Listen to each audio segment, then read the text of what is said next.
Welcome to Amazing People. I'm here with Dr. Farid Gharagozloo. He is a professor of surgery at the University of Central Florida. He's the head surgeon at Florida Hospital Celebration. He graduated from Johns Hopkins Medical School, was a fellow at Harvard Medical School, professor at Georgetown's Medical School, and the first surgeon in the world to be designated as a surgeon of excellence in robotic surgery. Since 2004 to this day, he has been on America's Top Doctors, America's Top Surgeon for Cardiothoracic Surgery, and America's Top Surgeon for Cancer. The accolades are fantastic, but to give a deeper picture, check out what a patient said about him. This is a letter that a patient wrote to him in 2016. Dr. Gharagozloo, as we entered your office and saw all the awards and plaques on your walls for excellence in medicine, we did not realize the man we are about to meet. We not only want to praise you for your medical abilities, but we want to give you an award for the man that you are. Your compassion as a human being is beyond compare. Too often, we underestimate the power of a touch, a smile, a kind word, a listening ear, or the smallest act of caring, all of which can turn a life around. We thank you for all that you are and all that you have done for us. It has been an honor to have you as our doctor, but more of an honor to know you as a human being.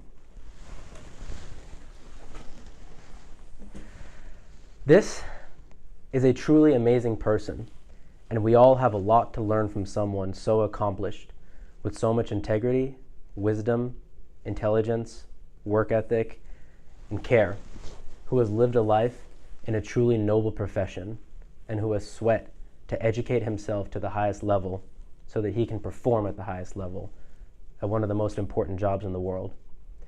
He now grants us his time to share what all has happened in his long and amazing career. Thank you. This series is for college students who want to learn work habits, medical students who want to see what a doctor looks like at the peak of their career, professionals of any kind who want to see the living image of a consummate professional, and for any person who wants to know about the best that humanity has to offer. So, welcome on the show, Dr. Gharagozloo. Thank you very much. My pleasure. Thank you. So let's begin by talking about what got you into medicine. That's a very interesting story, which I hope that will illustrate a little bit about my background and also my cultural background. I came from Iran originally to the United States at a very young age, and really has been the guiding light for me for virtually all my life. To understand that, I have to take you back to the 1950s and tell you a little bit about Iran and where I come from. In the 1950s, Iran, which now by many people is understood to be a certain thing, whatever that is, that we see in the news, was very different. This was a country that was ruled by a king, an absolute power type king, and a lot of young men would go out of the country to learn, to go to school and come back. One of those young men was my father.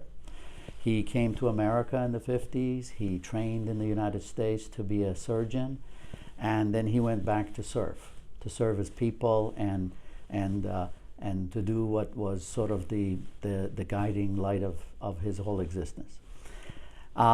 It turned out that this young man was sent to a city by the name of Qom. Now, many people know that city these days. That is the Shiite Islam's seat of power.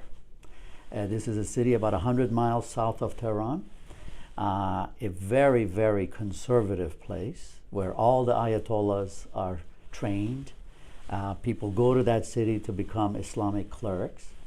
The city has no movie theaters. It has nothing that is really different than it used to have 1,000 years ago. This is a very conservative place. He was assigned to a new hospital that they had built to serve the people of the city, and he became the director of that hospital in the late 50s. And he served them with honor, and I am so proud of that because he was loved by these people. Now, you have to understand, he is the antithesis of everything that that would apply to that city. He was an educated, a Western person, actually newly married, brought his bride from the big city and so forth. And it's important to understand the background to understand what's going to happen. So he did well. Everyone liked him, but the greatest honor for him that they could give was that he was the only physician who was allowed to treat the wives and the women, children, or the daughters of the Ayatollahs. The only one. Now, a few years later, 1963, there is a man who comes into the political scene in Iran, and his name is Ayatollah Khomeni. Now, he became very famous many years later as the leader of the Islamic Revolution and so forth in the late 70s. But this was a young Ayatollah who had started to fight the regime in Tehran and the king. Mm-hmm. Well, there was so much political unrest in Iran that there was martial law, people were dying in the streets, soldiers. You can imagine a revolution starting.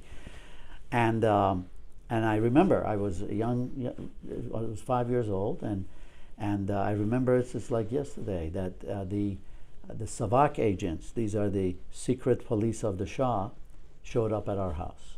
Now, with guns and so forth, and it's just the most terrifying thing you can imagine. And their orders were that my father was to stay in his house and not leave. And the reason was that the daughter of the Ayatollah Khomeni was pregnant, she was due, and the baby was breech. The baby was what? Breech, meaning the baby's head was not coming out of the uterus, but the feet. That means that the baby needed to be delivered by cesarean section, and it needed a surgeon. And they forbid my dad from attending to this woman because they wanted her and the baby to die. This is a war going on, you see?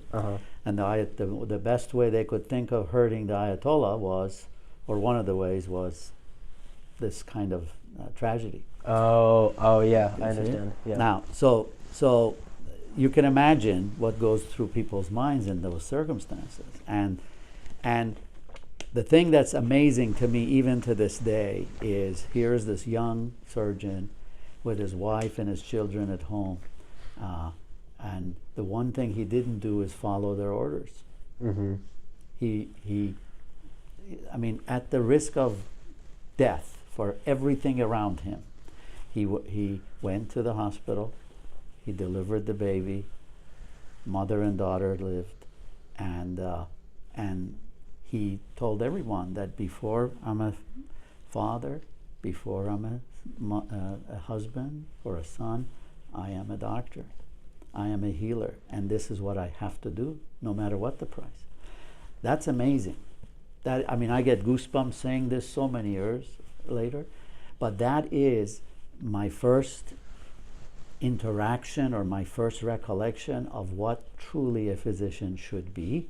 I'm proud of that. I don't think I'll ever be like that, as great as he was, but he did it at the risk of major personal problems. And so that's really what has resonated with me all these years, and it's the very much the guiding light for my whole career.